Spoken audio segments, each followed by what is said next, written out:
I think we'll start our session. Dr. Santosh sir, should I start introducing? Yes, please. Yes, please. Go ahead. All right. Okay. So good afternoon, everyone. I'm very happy to invite you all to the fourth session of the Refractive Symposium today, which is on achieving perfection. We would like to invite our panelists here, the chairman, Dr. Santosh Bhide, sir, who is the incoming president of the MOS. Good afternoon, sir. Our co-chairman, Dr. V.C. Mehta, sir, from Mehta Eye Institute, Ghatkopar. He should be joining us shortly. Our convener, Dr. Chandrasekhar Vavikar, sir, who heads the Vavikar Eye Institute at Thane. Our co-convener, Dr. Suvarna Joshi, ma'am, who is already here. And I'm the moderator of the session. I think without wasting any more time, we'll switch over to Dr. Santosh and then start with our next, our first talk. Good afternoon, everybody. Sorry. Good afternoon, everybody. So let's start with this interesting session on achieving perfection. Our first speaker is Dr. Samresh Srivastav, and he is going to speak on imaging in ophthalmic clinics. Over to you, Samresh. Thanks a lot, sir. First of all, I'd like to thank both the BOA and MOS for giving me this opportunity to give a lecture on this important podium. But I'm just going to start my my whole talk with a slightly different note this time.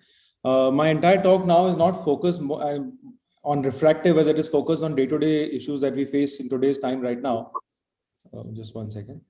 Yeah. So my topic is titled the air we breathe, because air is now such an important part of our system in today's date and time. And this is important because, all our surgeries, no matter what surgery which ophthalmologist is doing, phaco, eczema, is aerosol generating. And in today's scenario with so many numbers climbing up, it's always a fear in our heads as to whether or not we should do a surgery. Also in our outpatient clinic, which is a bigger problem, we don't know whether the patients walking in are carriers of the disease.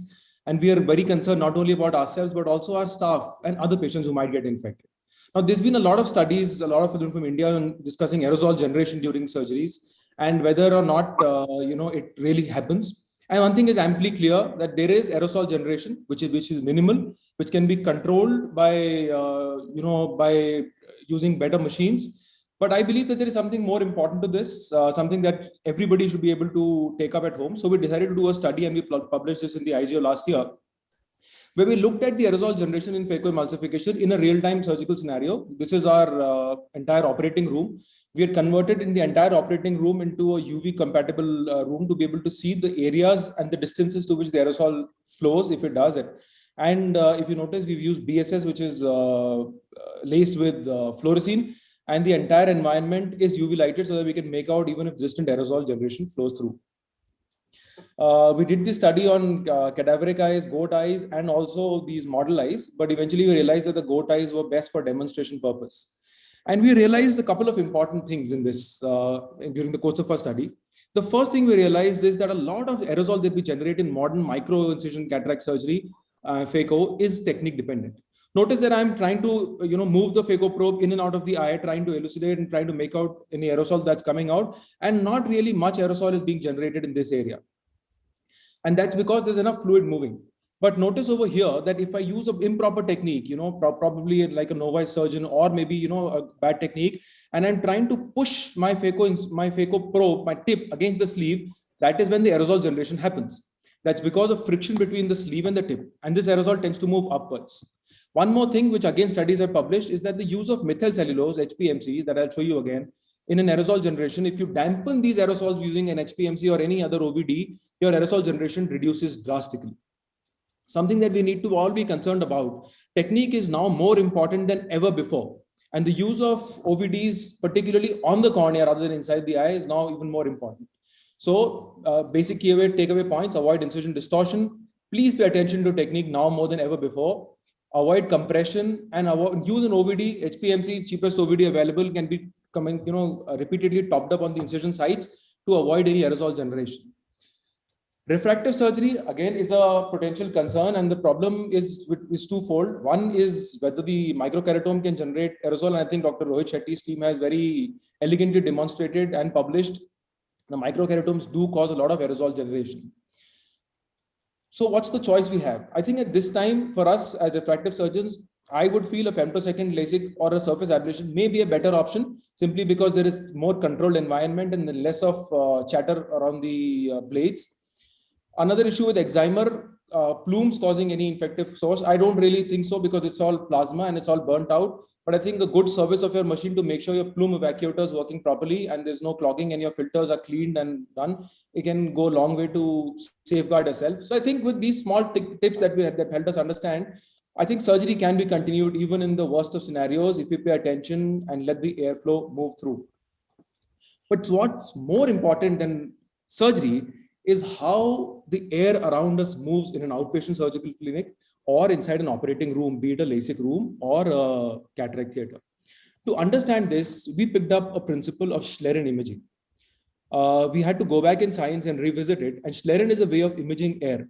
So we use the Schlerin imaging technique, which has been established in literature and is being used by optics scientists all over the world to study various factors. But this time we decided to study using a telescopic mirror, an SLR camera, and a point light source, which was bifurcated. There is a simple optical system to it and one can easily read it up. Setting it up is not the most difficult thing. But what we decided to do was to set up this whole optical bench experiment in a real-time clinical scenario for the first time. So we made an optical bench and we shifted it into the operating room and to the OPD to actually look at what is the airflow that is happening in our real-time scenario and to see whether something is good or bad and what can be done. So this is in the OT with the patient draped, and this is a telescopic mirror, and the whole optical experiment is laid out over here in the OT. And same way in my OPD, Schlerin is set up in the exact area where the patient would sit. And instead of a slit lamp, I've just kept a mirror to be able to image.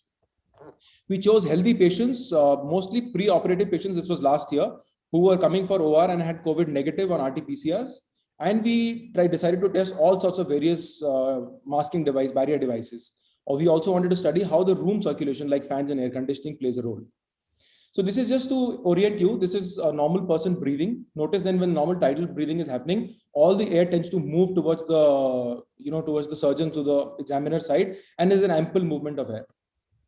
Using an N95 mask, not only while talking, but also during simulation of cough, as you can see over here, significantly dampens both the volume and the direction and the distance traveled by the air. Now, whether this contains any active COVID virus or not is anybody's speculation, but with a good mask, this can easily be achieved over a cloth mask. So N95 mask works better. A very interesting finding we also found was, look over here. If you notice over here, there's an excessive leakage happening from the top of the mask because of these loosely fitted masks that patients normally come up with, the tendency to pull down the masks. So we decided that we are going to tape all the patients' masks even before they enter the OPD. In the outside, my security guard tapes all the masks. And this significantly reduces the amount of aerosol being generated and thrown out from the top of the nose all the way onto your slit lamp and maybe on towards you also. Just to demonstrate, this is how loosely fitted mask is. And like most of our surgeons would tape our OT masks when we are operating, the same way we would do. This also tends to avoid this patient's tendency of trying to pull down the mask when I don't know why they want to do that, but it helps in that also.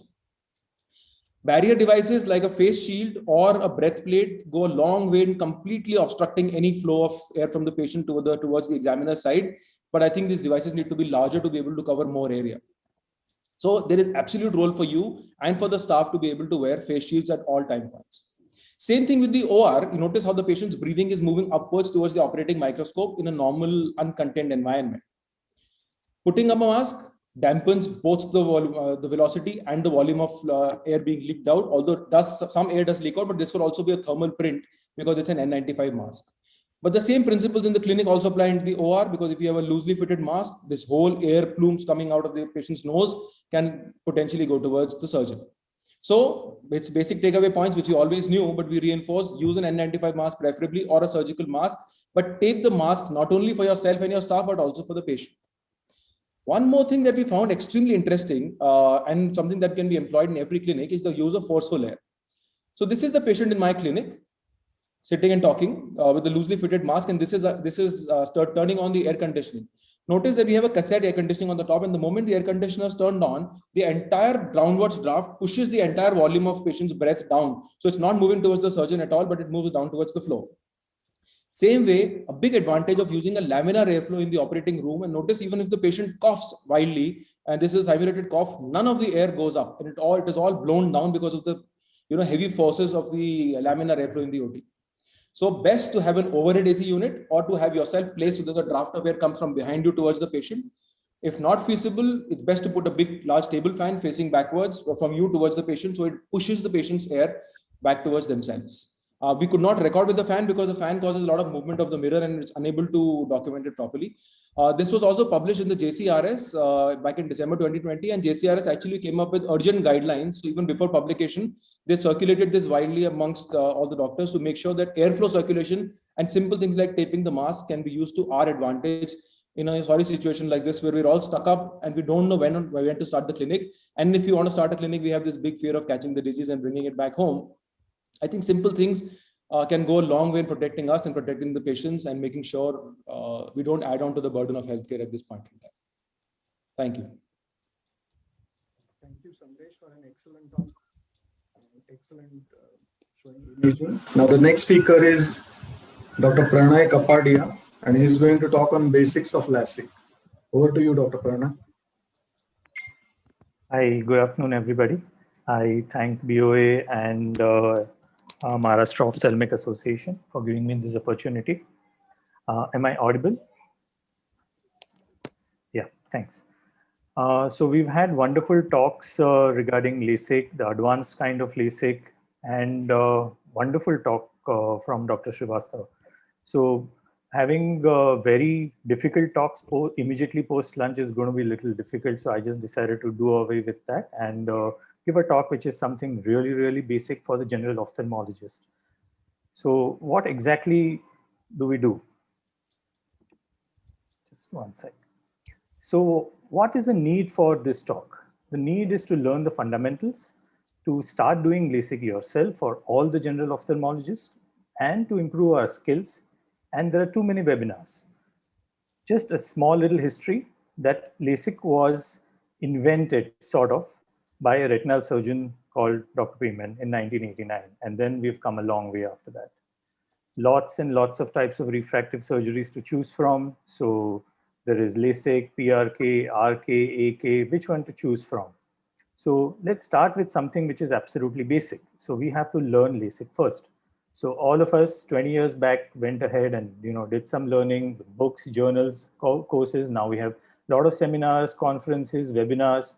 But what exactly do you do when you have to learn swimming? You go to the swimming pool.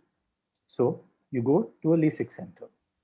Now, obviously the LASIK centers are going to be difficult to put up by every ophthalmologist. Typically, if you calculate it, it comes to around 3 crores for the next 5 years. That comes to 5 lakhs a month. So if you have that much amount of spare money, you can start, or you can just choose a LASIK center.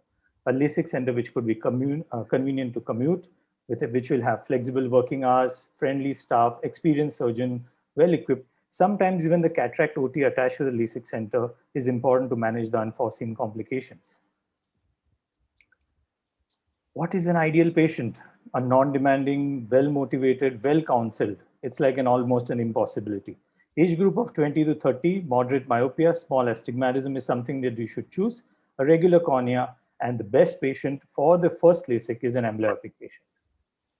Whom to avoid? The anxious ones, the demanding, too scared, those who have small eyes, too flat cornea, too steep cornea, the one who squeeze too much, and certain professions need to be avoided right in the beginning. And remember, it's not a surgery. It's just a topical procedure on a young patient who's in educated class, who's conscious of their looks. So do not overpromise them and do not stress yourself. And important to remember that it's a forgiving procedure. Most important, and all the steps, I think it would start with refraction and end with refraction. So do a correct and dilated refraction, do the refraction yourself, recheck it, and do a contact lens free refraction. Lots and lots of corneal evaluation. So depending upon what your center or the center in which you are going to go, what do they have? You can have access to topography, tomography, pentacam, pachymetry, pupillometry, and the works. Counseling. This is a very, very important part. Whenever we undertake the LASIK courses and we teach the young ophthalmologists, they all ask that where exactly are the patients? We do not get any patients. So the patients are an ocean of patients all around you, all of them wearing glasses and contact lenses. Only thing that is important is how to counsel them. So you start with anatomy, teach optics, draw and show them do some video, show them some video, give them a post-operative and pre-operative schedule, tell them all the complication in a nutshell, and explain them about the alternate procedures. And it's important that, you know, we have in our busy practice, we want to give the counseling session to our optometrist, counselor, and sometimes we tell the patient that, okay, just talk to that relative of yours who's got the LASIK done. But it's important to counsel the patient yourself. Procedure is simple, but it's important to familiarize with the procedure. So most important thing is to familiarize with the microkeratome. So I've had an opportunity to use with most of the microkeratome. At present, we use the SBK, which gives a very good result. And we can, if you have an access to a femto, then you can try and learn that as well. I, at present, use a Schwinn machine, but I've used the Zeiss and the Alcon in the past. Important not to omit any steps. So betadine and antibiotic drops preoperatively, proparacaine drops only twice. Inform the patient about the fixation of light and put a retaining speculum, tell them to focus well, mark the cornea, dry the phonicis, place the ring, apply the suction, and wait for the suction to be achieved. After the suction is achieved, lift the eye little beyond the speculum so that the forward and the backward pass of the microkeratome is smooth. Give the suction release and give the microkeratome back to the staff. First thing that you do after removing the microkeratome is observe the marks. Observe that all the marks are there and observe the surface of the flap is smooth. After that, lift the flap completely and fix the flap so that you know, it does not come during the procedure. Fold it if required, dry the hinge, dry the bed, and start the tracker and start the LASIK procedure. During the procedure, ask the patient to concentrate on the fixation light. Most of the machine have green and the red as 2 fixation lights. So you can fire the laser. After the laser procedure is over, most of the laser nowadays finish the laser in a few seconds. Give a thorough wash, replace the flap, and put the bandage contact lens and antibiotic. And it's important to communicate with the patient that the procedure has gone very, very well. Lots of way to learn the LASIK, but most important is to discipline. Choose a friend who can teach you LASIK. Choose a center which is friendly, mainly the neutral center. If it is important for your practice. Choose a patient who is not that demanding. Be confident but not complacent. Do not omit steps and have good bedside manners. Indications are all known to us. Prerequisites are also known to us that the eyes must be healthy with a good corneal thickness, patient must be old, vision must be stable. Contraindications, we have studied a lot, most important being an unhealthy cornea, but anything which is unhealthy, like the unhealthy lens, retina, IOP, Sjogren's, all those are the relative contraindications. Post-operatively, we give painkiller immediately to the patient after asking the history. Give antibiotic drops and mild steroids for 7 days, tear replacement drops for 3 months, protective goggles for a week. We advise patient not to drive for a week and not to swim for 4 to 6 weeks. Goal is very important. Goal of the procedure is spectacle freedom. We want ourselves to be happy as well as we want our patient to be happy and the whole family to be happy so that, you know, the family can refer more and more patients to us. So I just thought that let's keep light talk, and thank you very much for the patient hearing. Very much, Dr. Pranay. That was a very nice talk. Thanks for summing it up. We'd like to move to our next speaker, Dr. Parul Deshpande. I'm honored to get to introduce her. She has been a very big pillar of support to all of us young ophthalmologists during this lockdown. And she's the director of Sarvodaya Eye Institute based out of Mumbai. Welcome, Dr. Parul. Over to you. Thank you, Karishma. Yeah, I can share my screen. Can you see my screen? Yes. Okay. Is it visible now? It's visible. Yeah, okay. So I would like to thank you, Dr. Karishma, Dr. Nikhil, BOA, for giving me this opportunity. So what I would be talking about is infection and refractive surgery. So when we look at a post-refractive surgery keratitis, it could be a non-infectious variant or an infectious variety. So when you look at a non-infectious etiology, it could be a diffuse lamellar keratitis, which in a very less severe form, we tend to see very often, but the reported incidence is about less than 4.5%. Now, these patients usually present within first 24 to 48 hours of the surgical procedure. They do not have any pain or lid edema, but they complain of drop in the vision if the DLK is in the central visual axis. Now, the clinical presentation is usually in the form of diffuse or a localized cellular reaction, which is mainly limited to the interface. These reactions then coalesce to form clumps as the severity increases if we are not able to start steroid in time. Now, this form of DLK is more commonly seen in femto-LASIK as compared to microkeratome LASIK.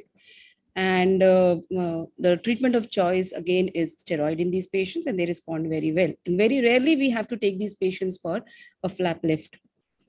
Coming to marginal keratitis, I think, which is nothing but a hypersensitive response to the staphylococcal antigen, which is present in the ocular flora.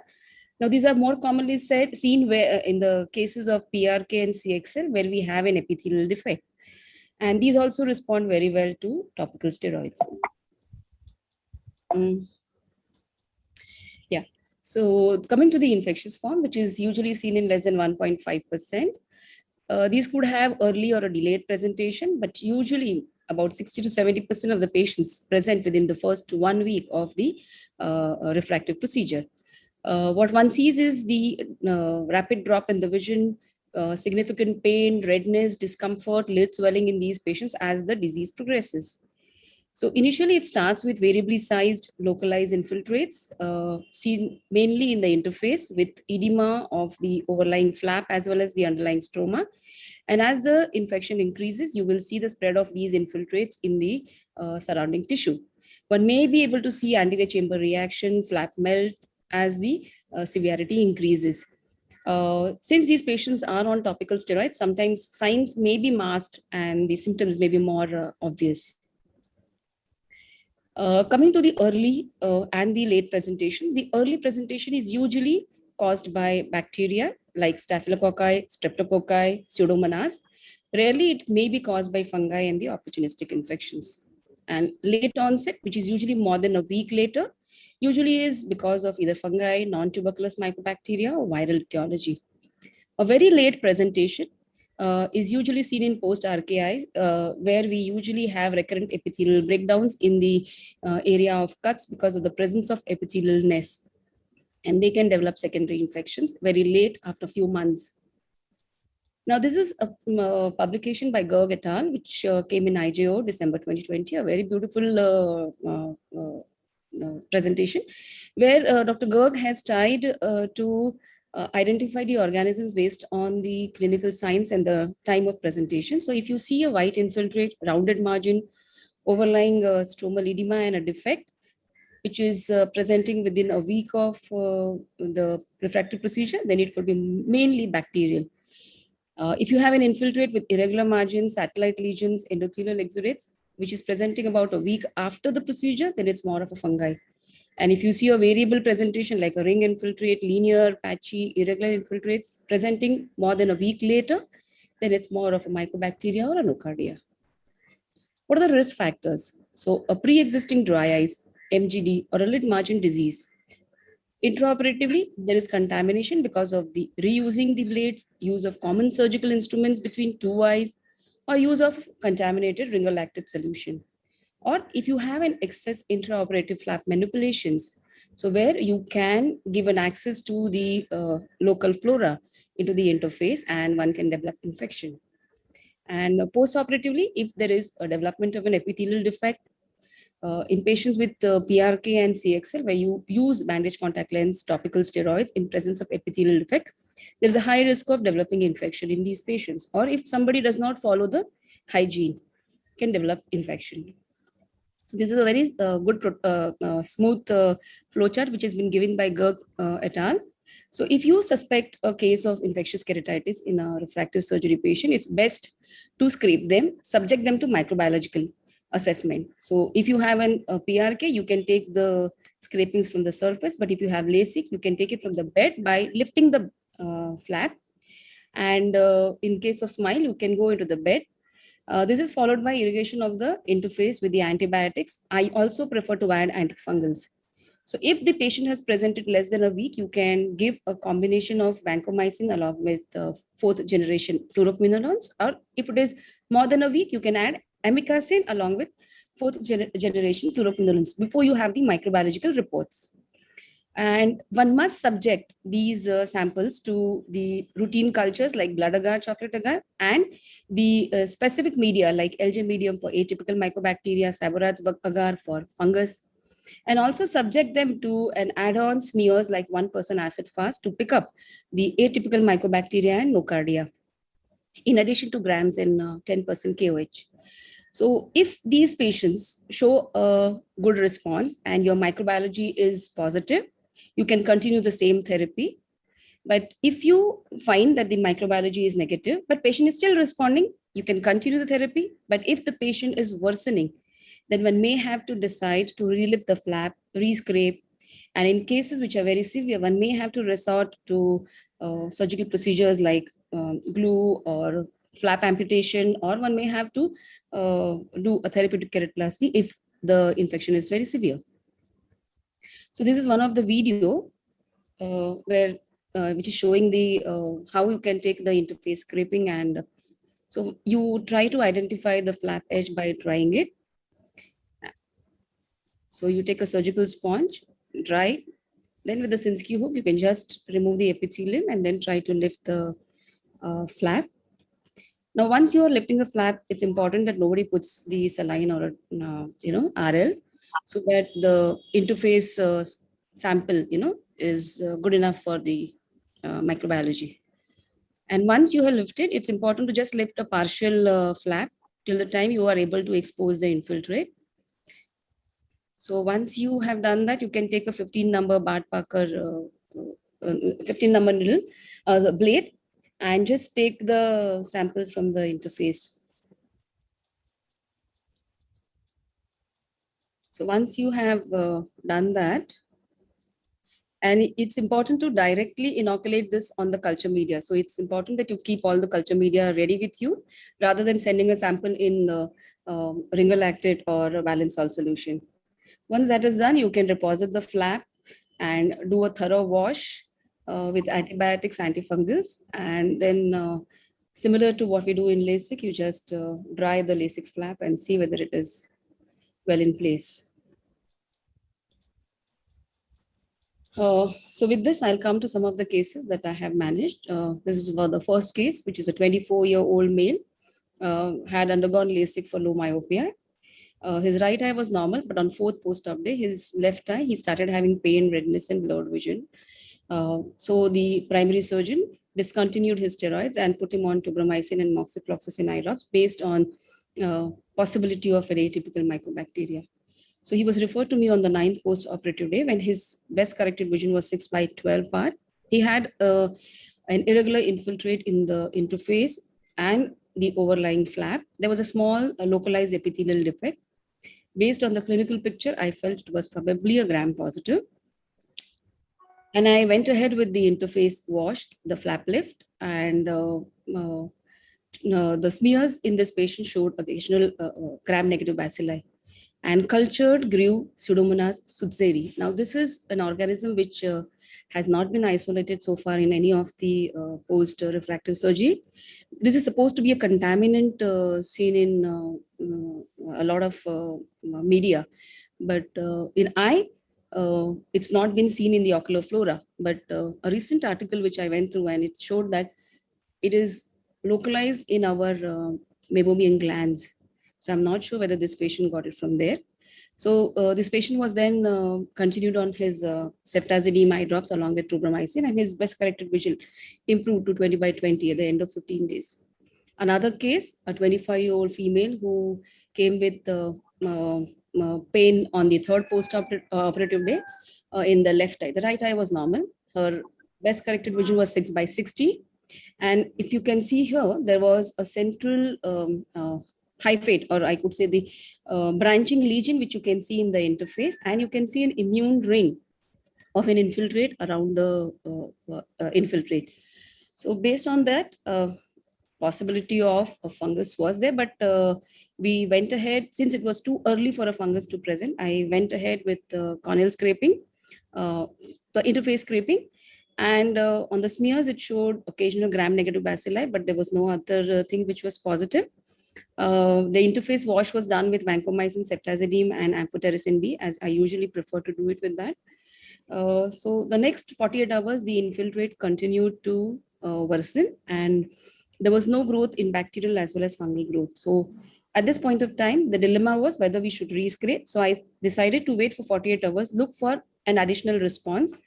If it was going to be worsening, then I decided that I would take up the patient for a relift of flap.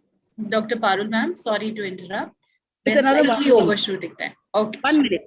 Sure, So sure. this patient turned out to be a fungus, and we treated with antifungals, and she responded well. This is the third case, which was a bilateral progressive keratoconus. Since she was shifting her base, we did a bilateral simultaneous CXL. My routine convention, I put a bandage contact lens, I use a steroid with BCL. Now, the right eye was okay in the next post-op day, but the left eye was very bad. So if you can see this, you can see the multiple infiltrates, defect, but this patient also had an endothelial reaction, a trace hypopion. So based on that, we decided to go ahead with corneal scraping, which showed gram-positive foci. So we put her on fortified vancomycin, withdrew her ceftazidime eye drops, removed her bandage contact lens. She was showing a good response. On 7th day, we put her on steroids. She was still doing well. These infiltrates, which you see, are more of a, actually look like sterile. But since the patient had a GPC, we decided to continue antibiotics. And when I was withdrawing her steroid, she again had a flare-up of endothelial reaction. Now, since patient was shifting, she had these recurrent episodes of redness there again. Came back to me after 4 months, was doing okay. I withdrew her steroids. There was minimum scarring. She improved to 6/9 with the scleral lenses in both the eyes. But after a year, when she presented to me, this is her cornea. She was not on any drops. So I don't know whether this patient had a possible viral or an immune-mediated response. So to conclude, prevention is the key. Rule out dry eyes, mebomitis, proper sterilization is the key. Role of preoperative antibiotic prophylaxis is doubtful, but beta-adin clinic is, I think, which we can do it. And it's very important to follow up these patients for first 2 weeks to look for any of these things which are developing in these eyes. Management is early pickup, intervention, scraping, and one should very judiciously use steroids and bandage contact lens in presence of epithelial defect. Thank you. Thank you so much, Dr. Parul. That was some really nice photos and videos that you put up. While our next speaker, Dr. Hijab, is sharing her screen, if anybody would like to direct any questions to the speakers who have spoken so far. Till then, I'd like to invite our next speaker, Dr. Hijab Mehta. She's an eminent ophthalmologist from Mumbai and the director of Infinity Eye Hospital. Hijab ma'am, over to you.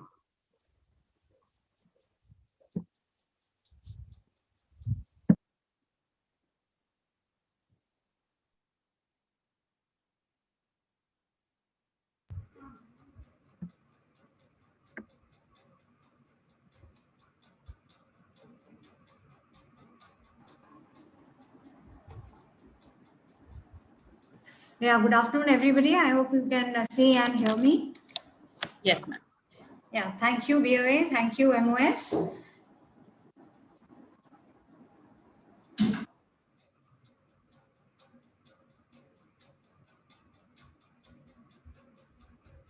Not able to move the screen. Good afternoon, Mehta sir. Good afternoon, Hijab. Good afternoon, Dr. Suvarna Joshi ma'am. Good afternoon, everybody. Good afternoon, madam. Thank you for the opportunity. So, in the initial days of excimer laser surgery, broad beam lasers were used for surface ablation. There were small optical treatment zones, and PRK was associated with iatrogenic haze, poor predictability, and regression, especially in high dioptric corrections. However, today with the new generation flying spot lasers, smoother ablation profiles, and the reports of iatrogenic corneal ectasia, there is renewed interest in surface ablation. Surface ablation is suited for patients up to 6. Now it has been extended up to 10 diopters of myopia, 4 diopters of hyperopia, 4 diopters of astigmatism. In patients with epithelial dystrophy, with borderline pachymetry, recurrent corneal erosions, narrow fissures, deep sockets, patients indulging in contact spots, very flat and steep corneas. It is contraindicated in patients with severe ectasia, presence of severe dry eyes, previous herpes, zoster and simplex infections, patients with severe atopy, autoimmune diseases like rheumatoid arthritis, SLE, and uncontrolled diabetes.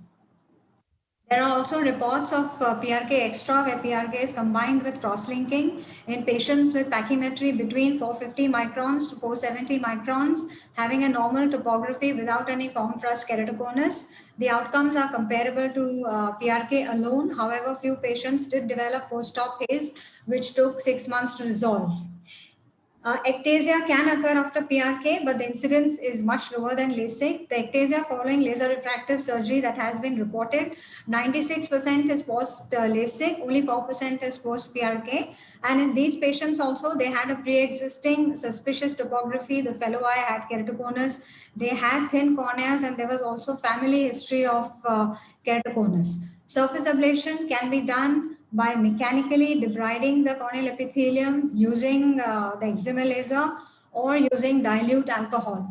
Each has its own limitations. The epithelial healing time, the post-op corneal haze, the visual and refractive outcomes are comparable in all the three. So how does PRK compare with its peers? The safety, efficacy, predictability of PRK today is similar to femtoLASIK. About 94% patients having undergone PRK, 98% with LASIK at 1 year follow-up had 20/40 vision or better. SMILE had better outcomes at 1 month post-surgery, but at 3 months, both SMILE and PRK had similar outcomes. The biomechanical stability on Corvus ST post-PRK is better than that of SMILE and LASIK. PRK can also be done for residual refractive error treatment post-LASIK, post-SMILE, especially if the residual bed thickness is low. It can be done post-PK, DLK, and RK. Dry eye is less after PRK compared to LASIK. The corneal sensitivity and tear function improve much faster after PRK than LASIK. The 10-year follow-up results of PRK done for myopia more than 6 diopters show that there is significant myopic regression, almost as much as -1 per year.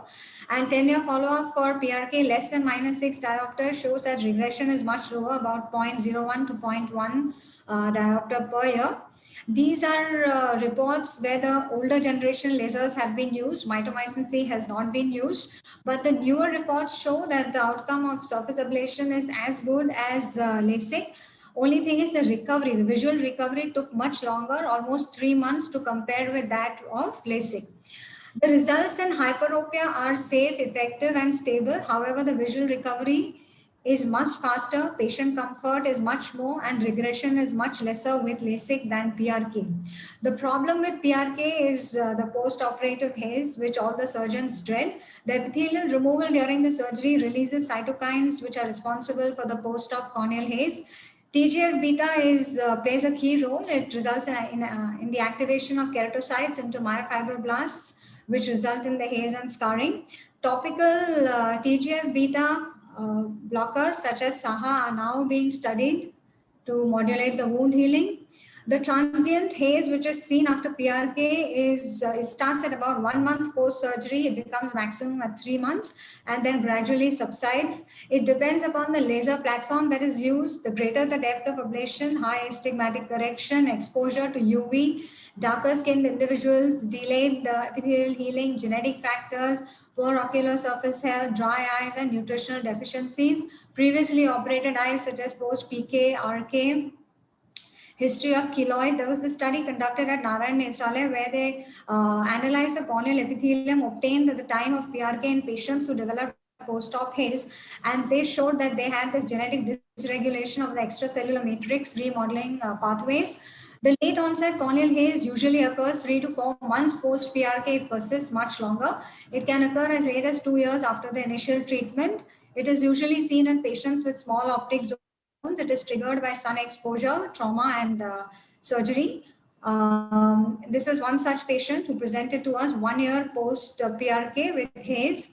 Regression is another problem that is commonly seen following surface ablation. It occurs due to small optical zone treatments and high refractive errors. The reason is epithelial hyperplasia, stromal remodeling, corneal steepening, maybe changes in the axial length, and lenticular sclerosis in old age. Mitomycin C is used to prevent haze. It inhibits the replication of keratocytes and the myofibroblast progenitor cells. The dose that we use is 0.02%, 10 seconds per diopter is the time above 2 diopters.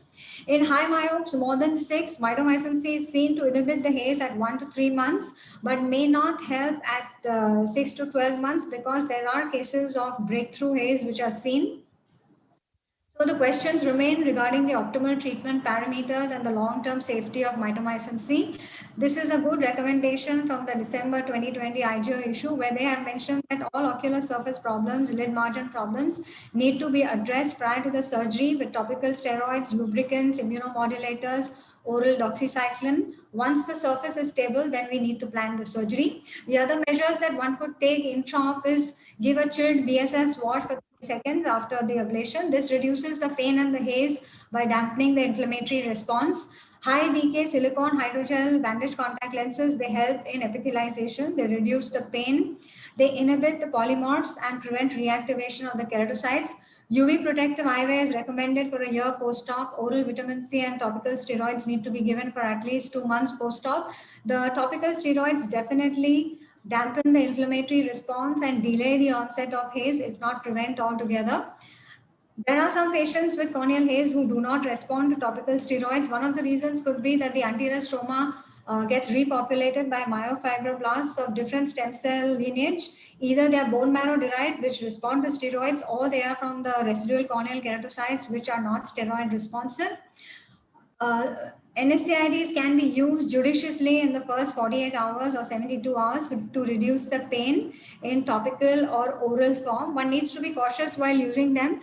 They block the cyclooxygenase pathway and direct the excess arachidonic acid to the lipoxygenase pathway, which produces leukotrienes, and these in turn recruit neutrophils. There have been case reports of peripheral sterile corneal infiltrates following PRK. The corneal haze can be graded depending upon the intensity and the visibility of the anterior chamber details.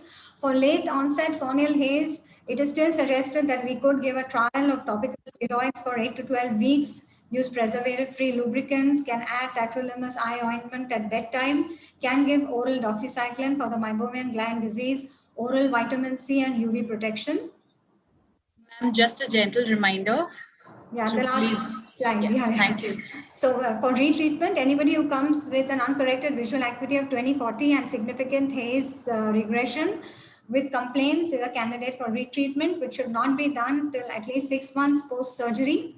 And it's a good idea to do an epithelial OCT prior to surgery to determine the epithelial thickness. Sometimes the regression may be due to the epithelial hyperplasia. So patients who come with an epithelial hyperplasia simply need an epithelial debridement with mitomycin C without ablation. And those who do not have epithelial hyperplasia but have still regressed need a repeat PRK with mitomycin C or LASIK depending on the corneal thickness. Those who come with severe haze will need a PTK with mitomycin C and without ablation. So just to conclude that the long-term outcomes for surface ablation are safe in patients with low to moderate myopia, hyperopia and thinner corneas, and advanced surface ablation will definitely be one of the treatments available to the refractive surgeon. Thank you. Thank you so much, Dr. Hijab. We will move on to our next speaker because we're running slightly tight on time. Our next speaker was supposed to be Dr. Nitin Balakrishnan. Unfortunately, he has lost his mother-in-law this morning. And on behalf of him, his daughter-in-law, Dr. Pavitra, will be presenting. Welcome, Dr. Pavitra. She's a young ophthalmologist who has joined our Bombay clan. Over to you, Dr. Pavitra. Thank you, Karishma.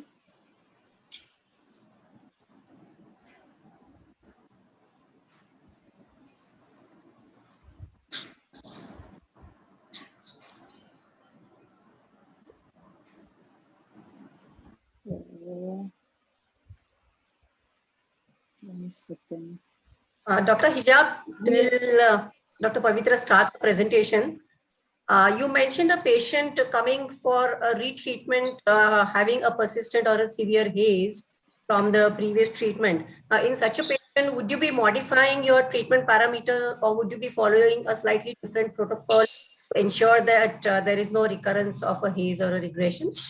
So, after conservatively treating with steroids and all, if the patient still doesn't improve, then we would consider a PTK and definitely will use mitomycin C minimum for a minute to prevent haze. And maybe the steroids also, normally I use only for 2 months post-op, but for this patient may need to be used at least 3 months post-op. And a stronger steroid. Yeah, and a stronger steroid. Hijab, I also have one, sorry. What? Go ahead. How long do you wait before intervening? So at least 3 months. So do you think 3 months the haze is going to stabilize? Minimum 3 months, unless the patient is like really uncomfortable and complaining, but 3 months. Because sometimes we see the haze over a period of many times. Yeah, many times, but that could take, over a year, maybe more than a year also. Most haze disappears, even if you don't do anything, but that may take years. You would need to differentiate whether it was basically a haze and a regression versus a primary undercorrection, probably. Then. Correct. If it comes early on. Correct. Any role of cyclosporine A? What, sir? Any role of cyclosporine A? Actually, it's not so effective. And studies have also shown that it really doesn't work so well. Maybe I have not tried tacrolimus, but that could be used. That's stronger than cyclosporine. But steroids are the go-to. Pavitra, can you share your slide?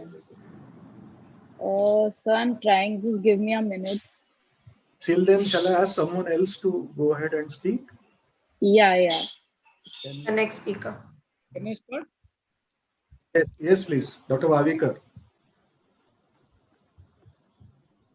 Dr. Vavikar, you can start your talk. So good afternoon, friends, and thank you, Dr. Lahaneswar Ragini, Dr. Ragini, team BOA and MOS for giving me this opportunity. I'm going to talk on Contura LASIK, improving quality.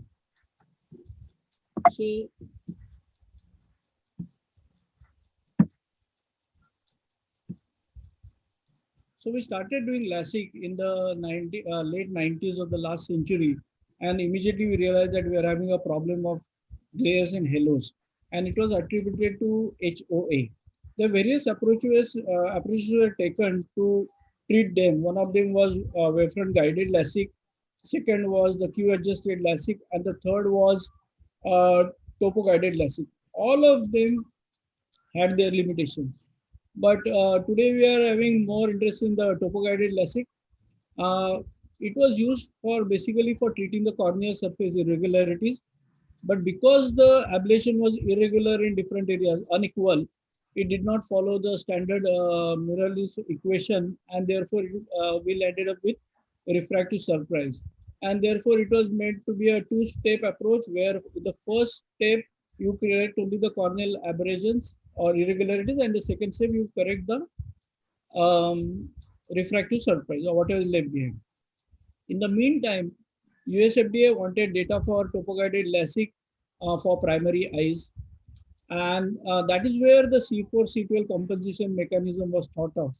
Now C4 stands for the spherical refractive error, and C12 stands for the spherical higher order aberration. Now whenever we are treating corneal irregularities, in essence we are treating HOA, and they will be reflected by change in the C12 value. And so this change in C12 value is responsible for the refractive surprise, which can be manipulated by altering the spherical equivalent and thereby manipulating C4. So it looks, to say it looks very complicated, but actually it's quite simple. And when US FDA study did that, they found to their surprise that the results were very good in terms of uncorrected, best corrected visual acuity, quality of vision, photic phenomena, and most of the patients said that they would recommend. Now, when people, okay, now how do you do this? You use Vario topologizer for acquisition of the data and workstation, and this is the example EX500 machine, and various calculations are done on the workstation. Now, this is a simple PDF file sent by Alcon on what to do and what not to do while doing Contura. Now, this is adhering to the US FDA study. But what we realize is that only around 20% of the patients, they fall in this. And there are lots of patients who do not fall in this. So in reality, when you start applying you have to scratch your head quite a lot, and the results were not as good. Kanellopoulos started working on this, and he said that let us try treating only the topo refraction and or the cylinder basically. And of course, he landed up with surprise. Then a second stage came when we were treating midway between the clinical refraction and the manifest refraction or the cylinder. The results improved, but still we were having problems. Now let us look at how it is actually done. This is the workstation, raw sagittal data, as many identical maps you can take as possible you have to take. And then you feed in the modified refraction as 0. Once you do the refraction 0, whatever you're left over here is the higher order aberrations you're going to treat. Now you can understand that on one side there is a aberration of 10 microns.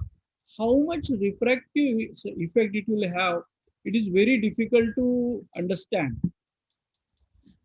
This is where the C4C12 compensation is done. Okay, and you saw that the results were quite good, that 31% of the patient had at least one line improvement in the uncorrected visual acuity, best corrected visual acuity, but 11% of the patient had the exactly opposite effect. So there were some patients who had a problem. And therefore now, okay, so as far as US FDA study is concerned, Contura is good, but there are lots of patients who do not fall in that. And therefore, roughly we can divide the eyes into 3 categories. Number 1 is virgin eyes without any pathology. That means a person who walks in for LASIK and we find that he's a good candidate for LASIK, but the axes do not match and cylinder do not match. Then second is the virgin eyes with pathology like FFKC keratoconus. That is the second level where we can extend our indications to. And the third is previously treated eyes with or without pathology, post C3R, enlargement of optical zone, or decenter ablation, LASIK ectasia, post PKP, etc. Now, for this, Mark Lobanov did an excellent work in the form of a software called Forsidis, which is an analytical engine which is used for improving the accuracy of the topo-guided LASIK refractive, result. So in this diagram, you can see that there are 3 elevations. We call them taluses, and what effect, refractive effect they have, that needs to be calculated. And there are 4 sources of cylinder. Number 1 is the anterior corneal astigmatism, topographic astigmatism, these taluses, posterior corneal astigmatism, internal corneal astigmatism. All these need to be factored in, and they are vectors. So you cannot just add them or subtract them. So you can see over here, there are the diagrams, and this yellow line is the posterior corneal astigmatism, and the net effect of all this vector summation is cylinder in this direction. So roughly you can say at around 20 degrees and whatever the power be. This is done by Forsidis, and then adjustment for a spherical equivalent is done. That means if you are treating additional cylinder, it will going to have some effect on the refractive error, and so you'll have to decrease the sphere by half of that, and then nomogram is applied. All these things are done by Forsidis. And so for the cases for which I used to take around 20 minutes breaking my head over how much exactly to treat, Forsidis is doing it in 10 seconds. So and the results are much better. Now expanding your indications. I'll show you one case here. This is the Forsidis. This is how you fill in your data. And now you see in this case, I'll read it for you, this red warning, that it says that either you don't do Contura or you do 2 treatment, dual treatment. One is Contura treatment and then WFO treatment with a 0.75 residual cylinder. We did exactly like this, where we did a dual consecutive treatment and the result was bang on target. Then expanding our indications, this is a case of FFKC with a low refractive error, and we use Forsidis and try to correct the refractive error as much as possible, along with PRK extra. Of course, proper counseling was done, and we worked out the patient extensively before taking the decision. And this was the output of the for cities, you can see that various vectors are there. I showed you earlier in a different manner of the same case. And the last and the most interesting case is this patient of keratoconus grade 3. You can see that K reading was almost 65. Okay, and patient was really having 6/18 vision. We used Forsades. Over here, the aim was only to cause within the corneal surface. We did not bother about the refractive error at all, and we did topo-guided PRK. We can't call it contour now because it is no more a primary eye or a virgin eye. So topo-guided PRK along with C3R we did, and this is the post-op result. You can see the tangential anterior map. I'm sorry, this is MS39 picture, and this is the Pentacam picture because by that time I shifted from Pentacam to MS39. But it's sufficient to say that the cornea is very, very regular, and patient improved from 6/18 best corrected to 6/6 best corrected. And that is where we are giving real benefit of the procedure to the patient. And so after 6 months or 1 year, he will be a very good candidate for ICL or scleral contact lenses or something like that. So that way, that is all, friends. It's a wonderful technology, Contura or topo-guided PRK, topo-guided ablation, and we must exploit it more. But the journey has just begun. A lot more things to do. Thank you very much. Thank you so much, Dr. Bhavikar, sir. We're running a little tight on time, so without further delay, let's move on to Dr. Pavitra, please. Dr. Bhavikar, sir. Bhavikar sir is actually a sir for me because he was 1 year senior to me. And though I bullied him a lot, I think he's the one who taught me so many things that I know in ophthalmology, suturing, correcting my basics. So he's actually my guru.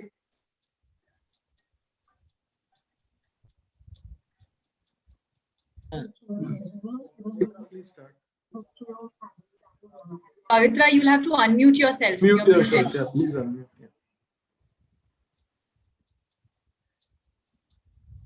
In spite of everything, I really thank you to come for this scientific program. Condolences to you, Pavitra. Thank you, ma'am. Good afternoon, Dr. Lane, sir. Good afternoon, Nagini. I was listening, Bhavikar. Dr. VC sir is here, Suvarna madam is here. Santosh is here. I saw the all stalwarts are there. So I was just all these. Yes. Dr. Sudhan Bharti sir is also here. Yes. I spoke to him. Karishma, am I audible? Yes, you're audible. Yeah. Good afternoon, everyone. I'm Dr. Pavitra Patel. Sorry for the inconvenience, but I'll be presenting this topic on behalf of Dr. Nitin Balakrishnan. We can't hear you, Pavitra. Yes, now we can. Now? Yes. So No, I'm sorry, Pavitra, your voice has gone again. There seems to be a loose connection. Am I audible now? Yes. So I'll start my presentation now. Am I audible? Yeah. Yes. Okay. So surface ablation or PRK was a surgery of choice in the early 2000s, but with the advent of femtosecond LASIK and SMILE, it went out of vogue. So what were the reasons? Pavitra, I'm sorry, we have lost your voice again. Am I audible now? Yes. Okay, so the main reasons for it to go from vogue was mainly post-operative haze and post-operative pain that patients develop.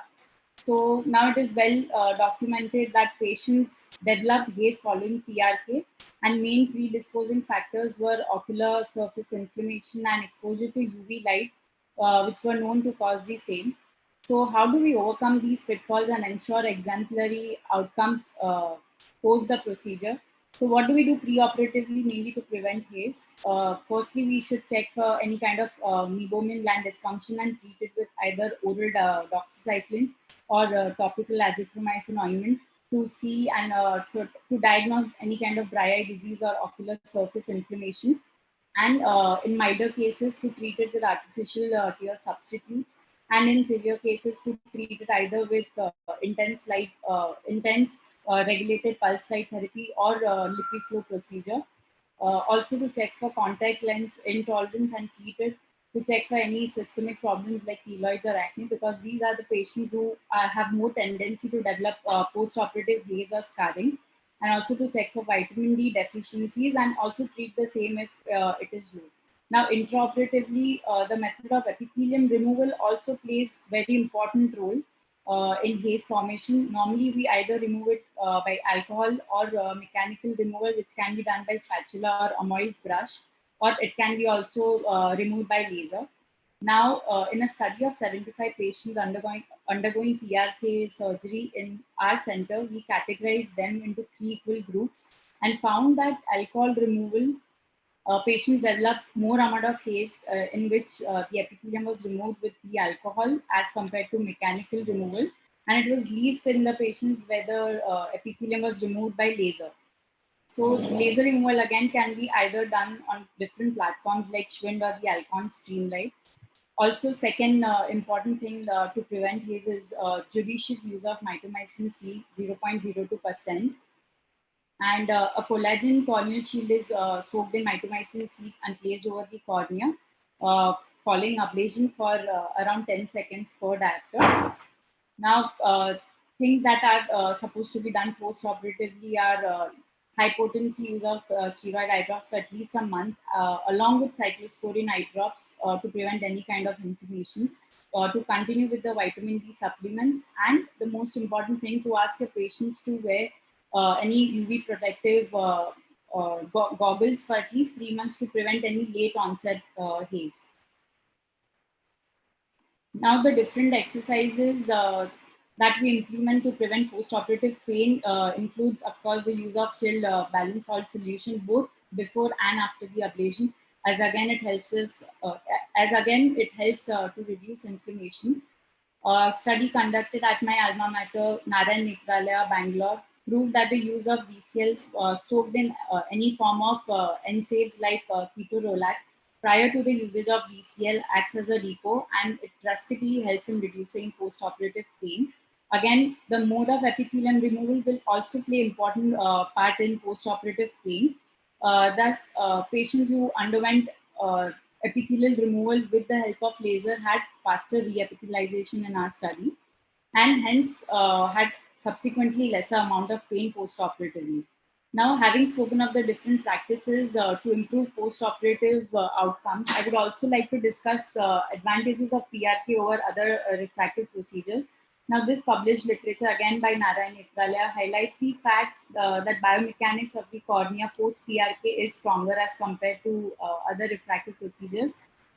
So hence, in patients of suspicious topographies and thin corneas, PRK is the preferred option. Also, in cases of irregular epithelium, if the patient undergoes LASIK or SMILE, which spares the epithelium during the surgery, the postoperative quality of vision may continue remain altered, as the aberrations which are induced because of the irregular epithelium are not treated. Therefore, again, such patients, if being treated by PRK, will obviously do better. And this fact can be refurbished by the data that risk of ectasia shows best results with a surface ablation. I mean, there are very minimal amount of ectasia patients that are being published post PRK. Also, in some professions like merchant navy or army, where a hinge or a LASIK flap or SMILE cap may lead to disqualification at the time of recruitment, PRK, being a scarless keratorefractive procedure, is a better alternative. Also, because of the absence of flap or flap in the LASIK procedure, PRK again is a preferred choice in patients playing contact sports. Now, quickly run through 2-3 few. Dr. Pavitra, sorry to interrupt. We're running a little short on time. If we can wind up as early as possible. 30 seconds. Thank you. So this is a 29-year female who's a married female having moderate amount of myopia. Because she has a borderline pachy with a steep cornea of around 46.5 diopter and a suspicious bad D. PRK is always a preferred option in such cases. I'll skip this case. There's one more. This is a case of thin cornea. All other parameters are normal, but because the thinnest pachy is 491, it is always a safer. PRK is always a safer procedure to do because of its stronger biomechanics. Thank you.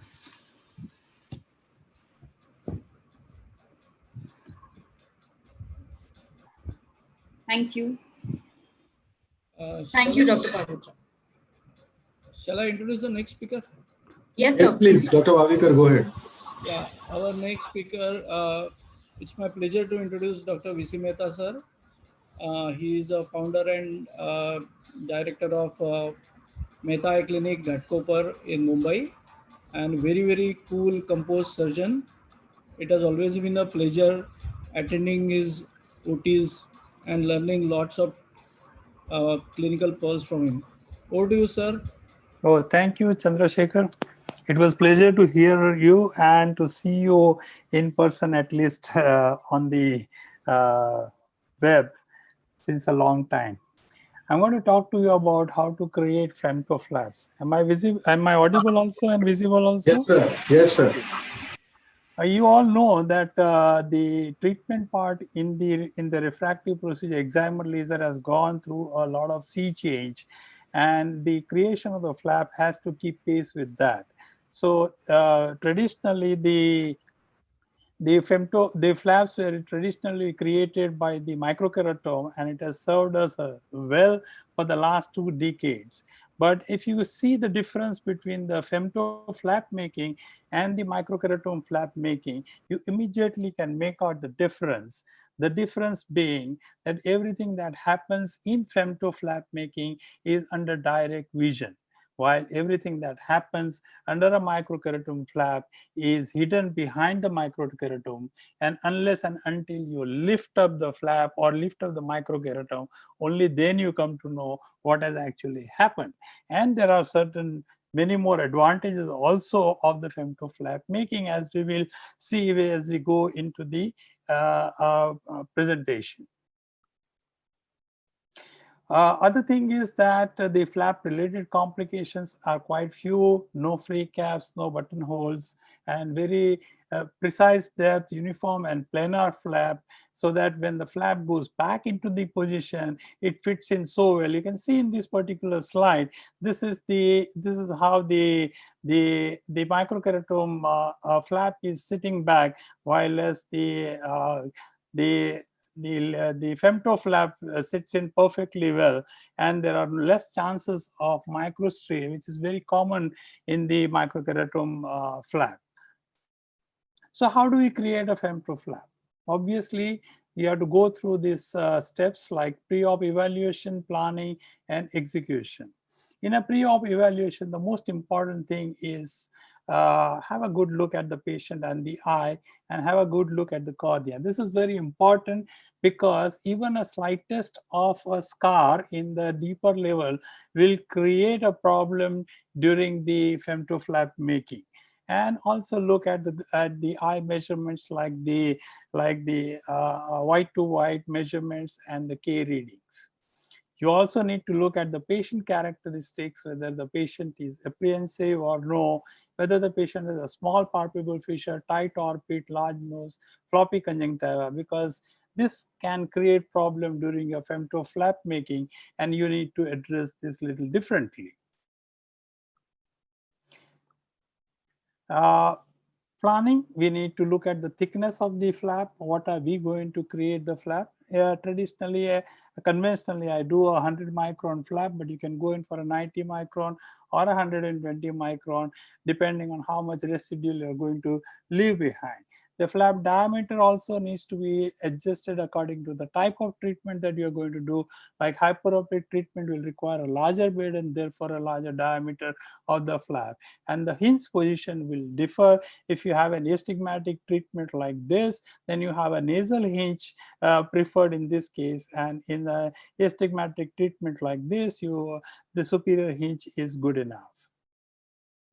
All the parameters you can adjust beforehand before you start the machine, and you can always change your hinge position, the angle, the side cuts. Energy is the most important part, which will decide how freely the flap will separate when you try to lift up after the femto treatment. Before you start, most important is make the patient quiet and peaceful, and tell them what do you expect. Light ko dekho is not the word to be used, because patient is seeing too many lights when they lie down under the machine. So be specific what light to look at. Also explain regarding the pressure sensation and the blackout. On one hand, you are talking to the patient that light ko dekho, and suddenly the pressure goes up and everything becomes blank. If you do not forewarn the patient about the black lights, he may panic, or he or she may panic. So these are the things that you will make your patient more cooperative than otherwise. Docking is the most important part in a flap making, femto flap making. You have a PI, which is a single piece, and it is it is one for each patient. There's a one-step suction and a shorter suction time also, and it is quite okay for the patient to go through this. Very important when you dock the patient, when the dock, there should not be excessive fluids. There should be no debris, eyelashes, or conjunctival folds. You try and avoid fogging, because once the fogging takes place, you just can't see anything. So you need to wait till you go close to the eye and inform the patient regarding the pressure sensation. Let's look at this particular video of femto flap making, and you will realize the docking. And very important is that your docking should be on the center of the pupil. If it is not, then you can make some last minute adjustments. And here you can see that the docking is proceeding very well, and there are no leakage of fluids, etc. So this is good enough docking for you to proceed with the cut. Now, last minute fine tuning is something that is very, very, very useful for the surgeon, because you see here we have done the docking, but the center of the flap is not on the center of the pupil. So you make certain adjustments. You make the flap diameter a little shorter to keep the flap centered over the pupil, and all these things can be done before you actually make the cut. So this fine tuning is a very important kind of aspect of a femto flap making compared to the microkeratome flap making. Now, observe closely when the flap creation is taking place, because there might be some clue here that whether everything is good enough or not. In this particular case, everything looks good enough. I would not have any problem in lifting the flap. But there are clues when something is missed out, these areas are missed out, then that's where the adhesion is likely to be there. So when you lift up the flap, be careful in that particular area. OBL management in a different platforms, like I have used FS200, and I'm using actually the LensX platform for the flap making. In an FS200, the venting takes place from just 1.7 millimeter of area, while venting in a LensX platform takes place all around 360 degrees. Therefore, the chances of an OBL formation in a LensX platform is much less than with the FS200. In one of the cases of FS200, I had an air bubble in the anterior chamber as well. So the gas management in a LensX platform is fantastic. We will see the gas management in FS200 versus the LensX. you can see that the gas is trying to evade from this 1.7 mm opening, and sometimes it can get clogged there. And if you see here, then you can see this gas escaping all around, and there's no chance or very minimal chance of an OBL formation at the end of the laser treatment.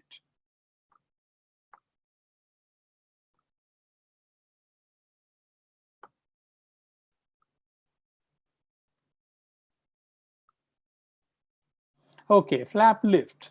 So once you have observed that the flap is properly made while the femtosecond was going on, it's quite easy to lift up this kind of flaps. Just go in and just swipe your separator up and down once, and you can lift up the flap. You can see the quality of the bed is so wonderful that it's easy to appreciate the quality of the bed. So in my opinion, the femto flap making offers a lot of precision. It offers a lot of control, in the sense that what is going to happen, you have a control over what is likely to happen, unlike the microkeratome flap, where things happen based on the nomograms. Of course, microkeratome has served us so well, but in today's time, where the treatment part has developed so nicely, I think we need to supplement this with a femto flap making rather than a microkeratome flap making. And both the precision and the control offers a greater safety for us in doing our LASIK. So ever since I got the femto flap maker, we have almost given up the microkeratome flap making, reserve it for certain cases where the femto is contraindicated.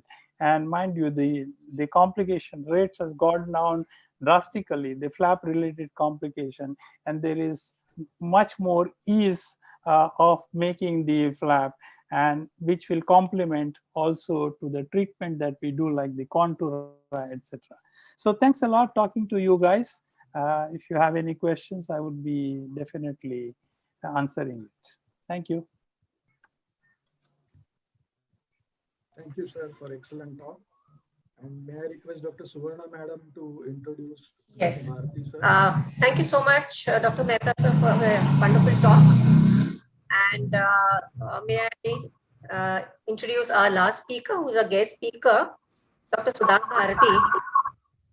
He is the director of Bharati Eye Hospital, Delhi, and he will be talking to us on biomechanics as an aid in decision making in refractive surgery. Over to you, Dr. Bharati, sir.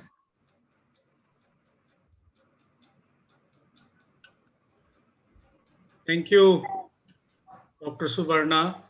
And I must thank Professor Lahane and Professor Ragini for giving me this opportunity to be part of this BOA virtual meeting, which is absolutely wonderfully going on. And I'll be, okay, somebody has to unshare the screen. Thank you, Dr. Bharti, sir. Mehta, sir. Thank you, Dr. Mehta. VC Mehta, sir, will you stop sharing, please? Please stop sharing.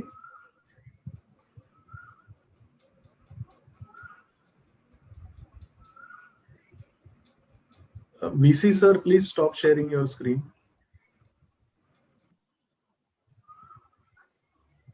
Mehta, sir, you have to stop sharing your screen.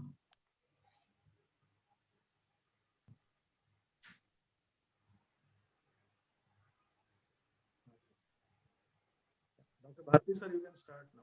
Yeah, so now I can start sharing my screen. And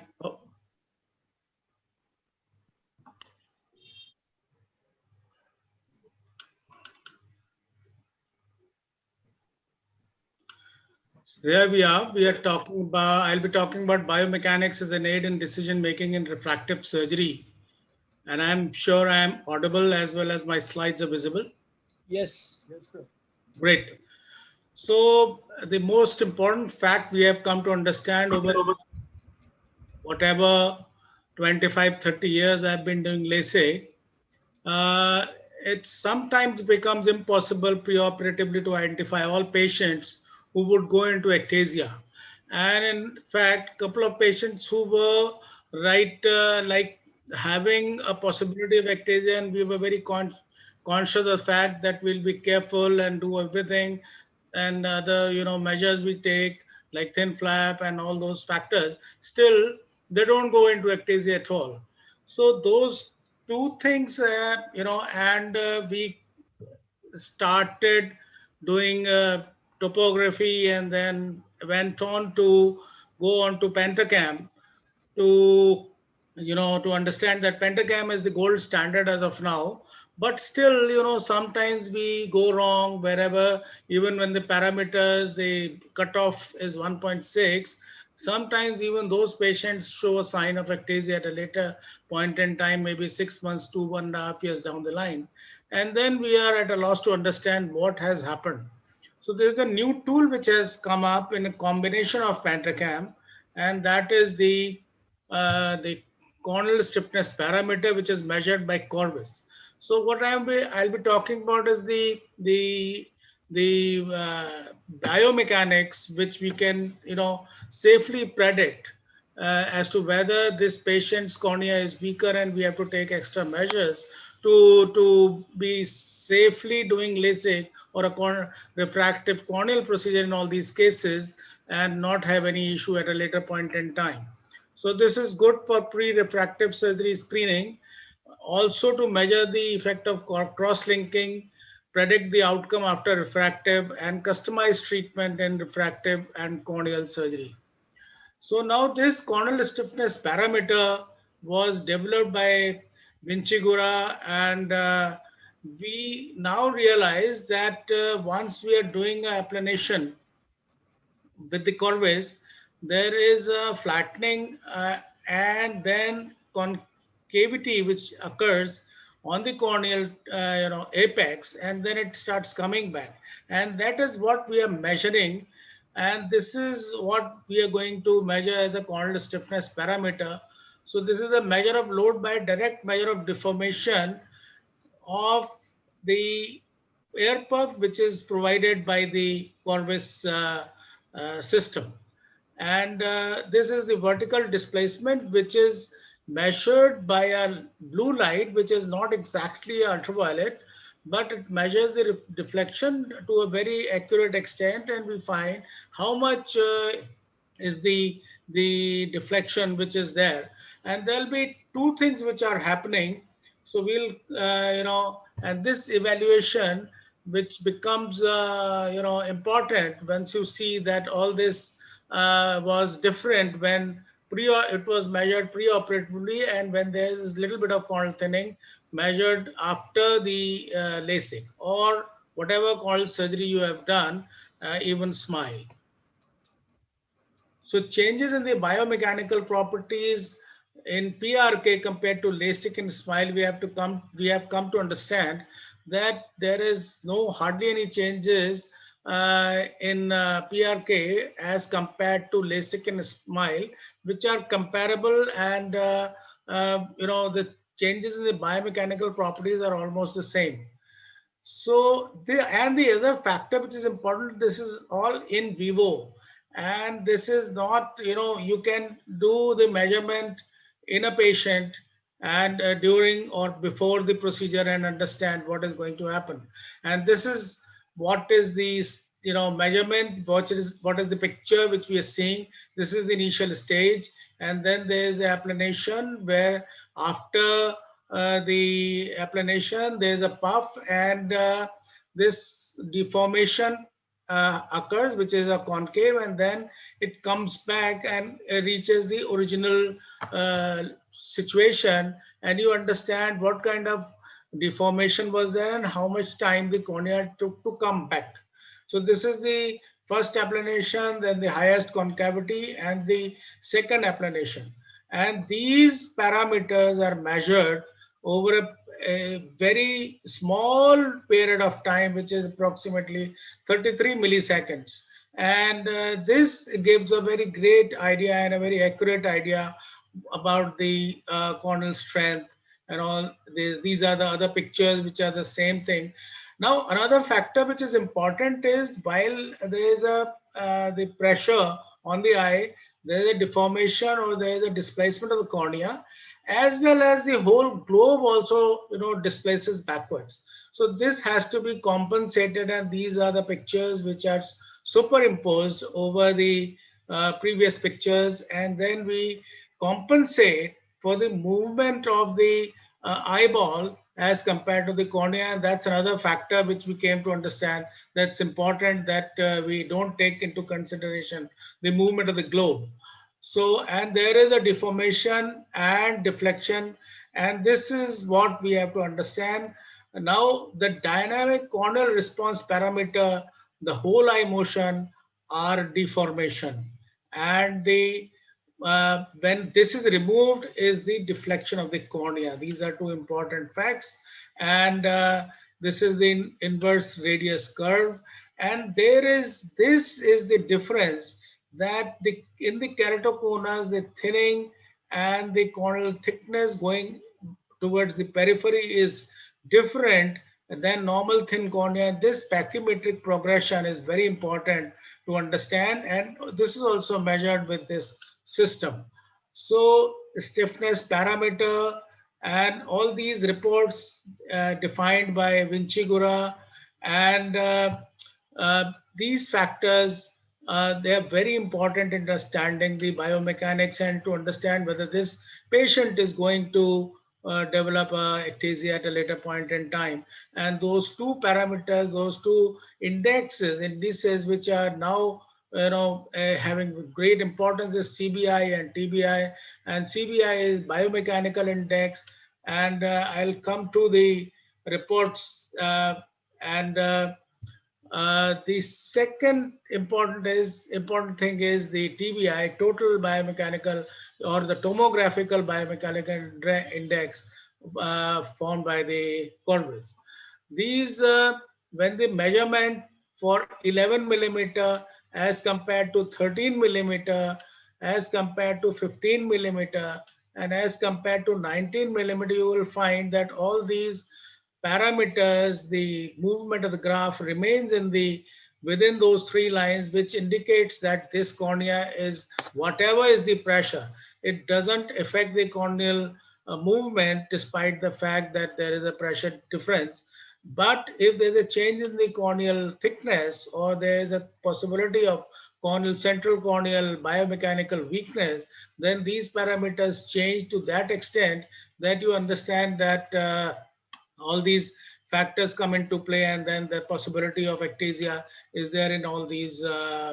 Now, another thing is that CBI, it is green up to about 0.25 or maybe a little less than 0.25, but anything more than 0.5 and going up to -1, it indicates that the cornea is weak and we should not be doing a corneal refractive surgery. And these were studied in Brazil and Italy, and this was almost 98%. They were very specific and also sensitive, and they can efficiently separate keratoconus from normal eyes. So these are the two important. And then after CBI, the TBI was very important, the tomographic and biomechanical index combined, and that was an even better parameter to understand the corneal weakness. In all these cases, you will find that they have, this is the machine, the Corvus and the Pentacam, and the combination of the parameters, and you will find that in all these cases where there is this area falls in green is good, but even the CBI and TBI, when they fall in red, so as compared to the bad display, sometimes CBI, TBI are not good. And in all those cases also, you have to be very careful doing a corneal refractive surgery, and you may avoid on all these cases. So accuracy of bad for detecting mild or subclinical cases is much lower when detecting frank keratoconus, but this particular parameter, the TBI and CBI, they can detect them better, and they give you a warning signal whether you want to go ahead and do all this keratorefractive surgery in all these cases or not. So these are the study results from Renato Ambrosio, where TBI gave nearly 100% accuracy and gave a prediction accuracy of 100%. So these are biomechanical assessment, and as you can see, when bad displays within the green, sometimes the TBI, CBI are in red, and that is where you have to be very, very careful in all these cases.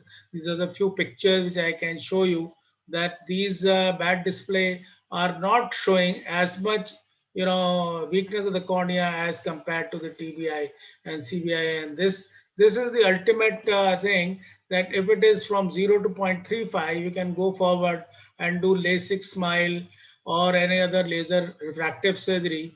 But anything between 0.35 to 0.75, you'd rather do a ICL or maybe a trans-PRK or a extra. And anything more than 0.75, I think the best thing will be to follow up and no surgery now unless you're very sure that it is not progressing. Thank you very much.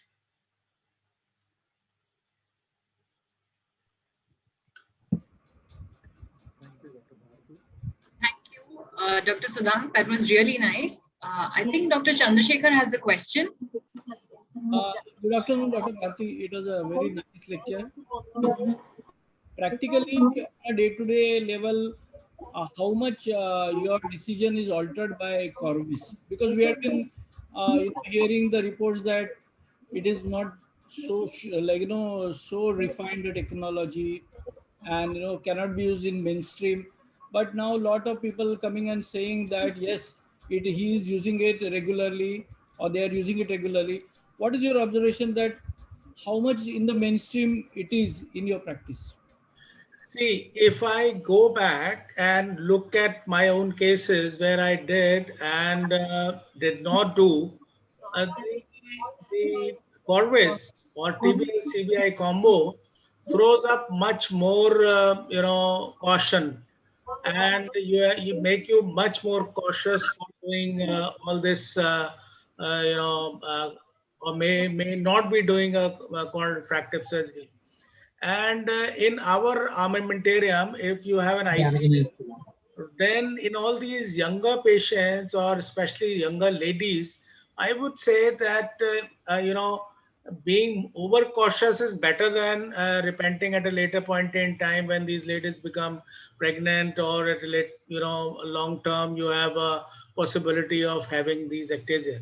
So definitely I would say that our number of cases which we wanted to do and now we wanted to reject is slightly increased by at least 15 to 20%. That I agree. But there's, as of now, there's no other technology to challenge the outcomes at that point in time. And that is why our number of patients who have undergone ICL, the phakic IOL, they have increased. But I am not regretting that. At least we know that all these cases are not going to develop any issues because of us. So that's very important. Comment by Dr. Vaishal. You want to say something? Yeah. I just wanted to say the first generation Corvis ST was totally different. There the readings were not that predictable. Now the latest generation or the latest version of Corvis ST is much better. The TBI value is very, very good. It's a composite index which is using the simulation as well as artificial intelligence. So in my next talk, I'll be talking about more about it. So definitely it is here to detect subtle keratoconus, subclinical keratoconus cases, form-fruit keratoconus cases for sure. I'm fully in agreement with Dr. Vaishal. Thank you. Dr. Bharti, if the Corvis or the biomechanics study throws up a red flag, then in such a patient, would you totally, not do a refractive surgery procedure at all, or would you then opt for a surface ablation? What would your protocol be? Unfortunately, I started my refractive long back in 1990, 92.